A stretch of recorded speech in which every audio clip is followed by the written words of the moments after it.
CHAPTER III of A Christmas When the West Was Young by Cyrus Townsend Brady CHAPTER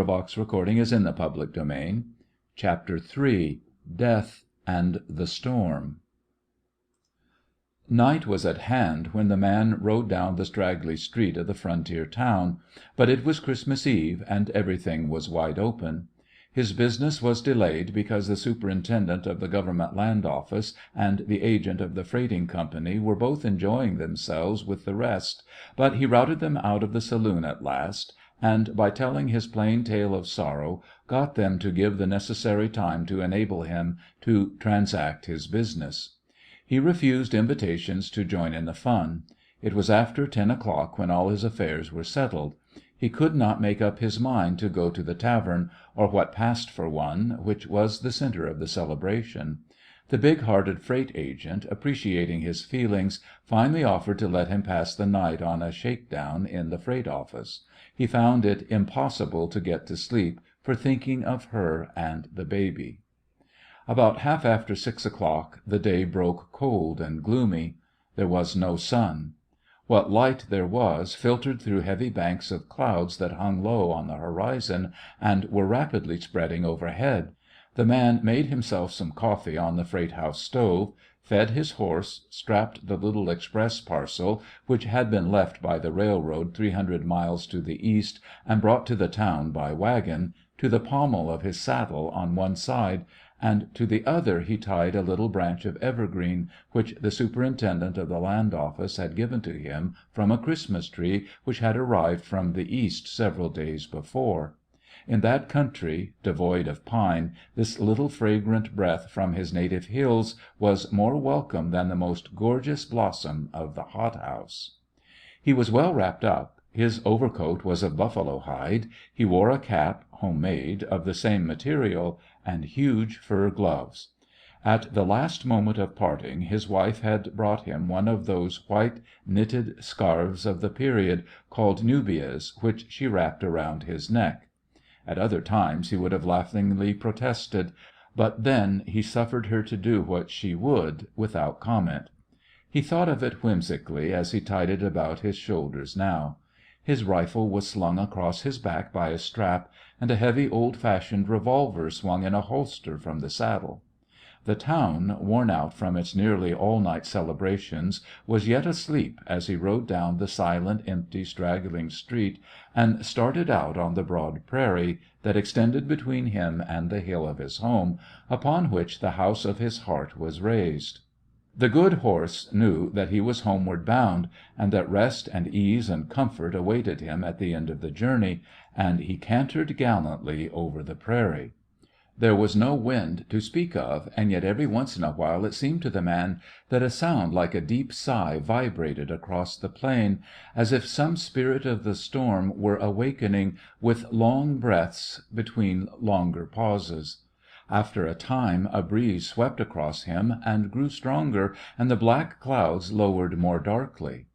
Half way on the journey he came upon a deep rift in the earth caused by a small river. A practicable trail led for 5 or 6 miles through this rift, a trail he had discovered by chance, and always used in going to and fro. The rift or ravine was a freak of nature and a dangerous one. Riding across the prairie in the dark, it might be come upon without warning, and the unfortunate rider and horse would be thrown to the depths, 20, 30, or perhaps 50 feet below. But there were places where the descent was easy, and down one of these he put the horse. It had grown much colder during the night. The narrow, sluggish river was frozen solid from bank to bank, but he did not trust himself to the ice. He rode along the bank. He had proceeded some 2 miles through the rift when the noise of rifle shots was borne to him faintly in the morning air. The sounds were so unusual, so unexpected, so unaccountable, that he could scarcely credit the evidence of his ears. He checked his horse and listened. There was no mistake about it. They came from beyond him and from overhead, as if they had been caught by the wind and brought backward and then dropped down upon him. He had been going slowly, saving himself and his horse for the fierce conflict with the storm which would be inevitable on the uplands. Now he hurried on. After a rapid gallop of about half a mile through the twisting ravine, he came upon the tragedy — the fag ends of it, that is. Right in front of him stood a big emigrant wagon. Smoke was curling out of the back of it, which was turned toward him so that he could not yet see what lay ahead. Across the river a plumed and painted figure spurred his pony recklessly up the slope, and as the man stared, as yet uncomprehending, another rifle shot rang out, this time with startling suddenness. The Indian fell from his pony and came rolling down to the river, and lay motionless on the ice. It all happened in a few seconds. The astonished man passed the wagon and drew rein in front of it. The horses had been shot and lay dead in their traces. On the high box seat of the wagon was the huddled up form of a woman. On the ground reclined a man, his back resting against the near wheel. 3 motionless Indians were sprawled on the trail a little distant away and in front of him. The man was deathly pale. Blood was staining his heavy woolen hunting shirt through a hole in the breast. An old-fashioned revolver lay on the ground by his side, and a heavy rifle lay extended across his knees. The newcomer leaped from his horse. One glance at the woman on the high seat had told him that she was dead or had fainted. The eyes of the man on the ground by the wagon wheel were open. He was yet alive. The young settler bent toward him, and the man tried to speak. He looked at the newcomer out of his bright blue eyes and strove vainly to tell some story, to convey some message. Finally 2 words escaped from his lips: "The baby." His spirit went out with the words.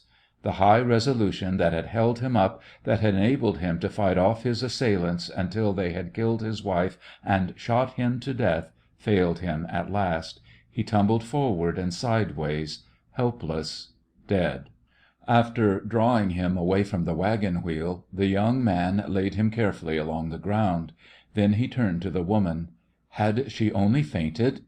He prayed so, but there was something in her position that filled him with sickening apprehension. He stepped up on the tongue of the wagon, braced himself, and lifted her down in his arms. One look at her face confirmed his foreboding. She had been shot in the heart. Then he glanced at the horses. They had been riddled with bullets. He walked forward to the Indians. Each one of them was stone dead. In his fall one had broken a glass bottle which he had carried in the pouch at his side. The odor of whiskey still hung in the air. The man examined the bodies of the others hastily, and each had a whiskey bottle, almost empty. With that clue he could easily reconstruct the catastrophe. The young settler turned away from the Indians again, to the man and woman beside the wagon. In the startling suddenness of the tragedy he had overlooked for the moment what the man had said. But as he stood pondering, a thin, small wailing broke the silence. He started as if he had been struck. It was a human voice, a baby's cry, as if it had been his own baby. He had heard such a wail often. He stepped upon the wagon tongue again and peered over the box seat into the wagon bed. A shapeless bundle lay on the straw beneath. He stooped down and lifted it up, opened the heavy blanket wrapped about it, and stared into a baby face. Stepping down from the wagon, he carefully laid the baby on the ground. Something was on fire in the wagon. A stray bullet had perhaps struck off a kindling spark, and the wagon, which had been smoldering when he came up, was now suddenly filled with roaring flames. There was no water, for the river was frozen. There was no way to put the fire out. Again, how was he to dispose of the bodies? He could not bury them in the rock of the ravine. He could not take them with him. If the river had not been frozen he might have sunk them, but to leave them there on the bank would be to expose them to the prairie wolves and the coyotes. He heard the shrill bark of one of them now on the upland. There was but one thing to do. He lifted the 2 bodies up one by one and placed them carefully in the burning wagon. It was filled with inflammable material, and they would soon be incinerated. Before doing this he searched quickly but thoroughly for some evidence of name or station on the bodies, but found nothing except an initialed wedding ring and an unmarked silver watch. He had done all that he could for them. He must look to himself and the child now. Fortunately, the baby was not only warmly dressed, but was also wrapped in several thicknesses of a warm and heavy blanket. With some of the leather straps cut from the wagon harness, the man strapped up the little bundle and hung it around his neck in such a way that he could hold it steady with his free hand. Then he mounted his horse, watched the flaming wagon for a moment or two, breathed a prayer, and rode on. Chapter IV